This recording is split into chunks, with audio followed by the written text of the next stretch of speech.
Hello, आप सबका मेरे चैनल स्पीडिंग ला ज्ञान में स्वागत और अभिनंदन है। मैं आज आपको एक इम्पॉर्टेंट आईपीसी के प्रॉब्लम है बिहार एपीपी 1997 में पूछा गया था। पूछ रही, अगर आपको इसका उत्तर पता है तो इनबॉक्स में जाकर टाइप करिए और नहीं पता है तो मेरी पूरी वीडियो आज कर लीजिए। और यह धमकी देता है कि यदि वह अपनी फैक्ट्री में काम कर रहे स को प्रोन्नत नहीं करता तो वह ब के संबंध में मान हानिकारक लेख प्रकाशित कर देगा। स अ का भतीजा है। यहाँ पे अ ने क्या अपराध किया, क्या कह रहा, और यह धमकी देता है कि यदि वह अपनी फैक्ट्री में काम कर रहे स को प्रोन्नत नहीं करता तो वह ब के संबंध में मान हानिकारक लेख प्रकाशित कर देगा। स अ का भतीजा है। यहाँ पे अ ने क्या अपराध किया। प्रस्तुत समस्या आईपीसी की धारा 503 से संबंधित है। 503 में आपराधिक अभितरास को परिभाषित किया गया है। किसी मामले में धारा 503 की परिधि में लाने के लिए निम्नलिखित आवश्यक तत्व आवश्यक है। क्या कह रहा है, 503 से संबंधित है। 530 में आपराधिक अभितरास को परिभाषित किया गया। आइए देखिए 503 क्या कहता है। धारा 503 में आपराधिक अभितरास किसी व्यक्ति को उसके शरीर, ख्याति या संपत्ति या जिस व्यक्ति से वह हित रखता है उसके शरीर, ख्याति के प्रति क्षति की धमकी देना। क्या कह रहा, किसी व्यक्ति को उसके शरीर, ख्याति या संपत्ति या जिस व्यक्ति से वह हित रखता है उसके शरीर, ख्याति के प्रति क्षति की धमकी देता है और धमकी का आशय उस व्यक्ति को संत्रासकारी करना या ऐसी धमकी के निष्पादन से बचने के लिए उस व्यक्ति को कोई ऐसा कार्य करने के लिए मजबूर किया जाना जिसे करने के लिए वह वैध रूप से आबद्ध नहीं है।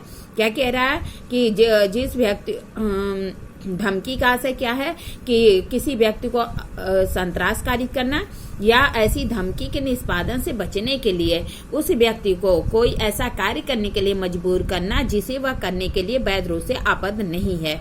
उस व्यक्ति को धमकी के निष्पादन से बचने के लिए कोई ऐसा कार्य करने का लोभ करने के लिए मजबूर करना जिसे करने के लिए वह वैध रूप से हक रखता है। ठीक है, क्या कह रहा है कि धमकी का आशय क्या है, तो कह रहा है कि किसी व्यक्ति को संत्रासकारी करना या धमकी के निष्पादन से बचने के लिए उनके लिए उस व्यक्ति को ऐसा कार्य करने के लिए मजबूर करना जिसे वह करने के लिए आबद्ध नहीं है तथा ऐसी कार्य के निष्पादन से बचने के लिए कार्य करने का लोभ करने के लिए मजबूर करना जो वह करने के लिए वैध रूप से हकदार है। प्रस्तुत समस्या में अ यह धमकी देता है कि वह यदि वह अपनी फैक्ट्री में काम कर रहे स को प्रोन्नत नहीं करता तो वह ब के संबंध में मान हानिकारक लेख प्रकाशित कर देगा। स अ का भतीजा है।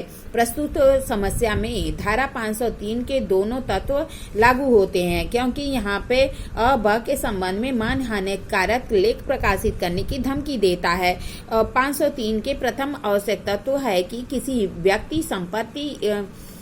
व्यक्ति संपत्ति, शरीर या ख्याति या हितवत व्यक्तियों के शरीर या ख्याति की संबंध में क्षति की धमकी देना। यहाँ पे अ ब के संबंध में मान हानिकारक लेख प्रकाशित करने की धमकी देता है, ब की ख्याति की क्षति होगी।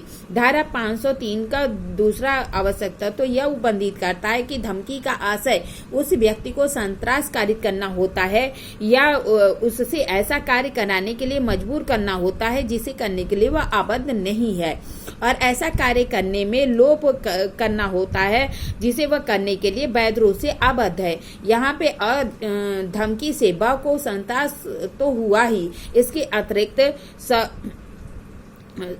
को प्रोन्नत करने के लिए वह आबद्ध नहीं है जबकि अ द्वारा धमकी के प्रोन्नत करने के लिए मजबूर किया जाता है। अतः प्रस्तुत मामले में आपराधिक अभितरास के दोनों आवश्यक तत्व तो पूरे होते हैं और आपराधिक अभितरास का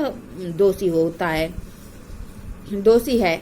इस तरह मैंने आपको प्रॉब्लम बताई, प्रॉब्लम का सलूशन बताया। ऐसी ही अच्छी प्रॉब्लम के लिए मेरा चैनल सब्सक्राइब करिए, लाइक करिए, कमेंट करिए, शेयर करिए और साथ ही बेल आइकन भी दबा दीजिए ताकि कोई भी नोटिफिकेशन आपको तुरंत मिल जाए। ठीक है, धन्यवाद, थैंक यू।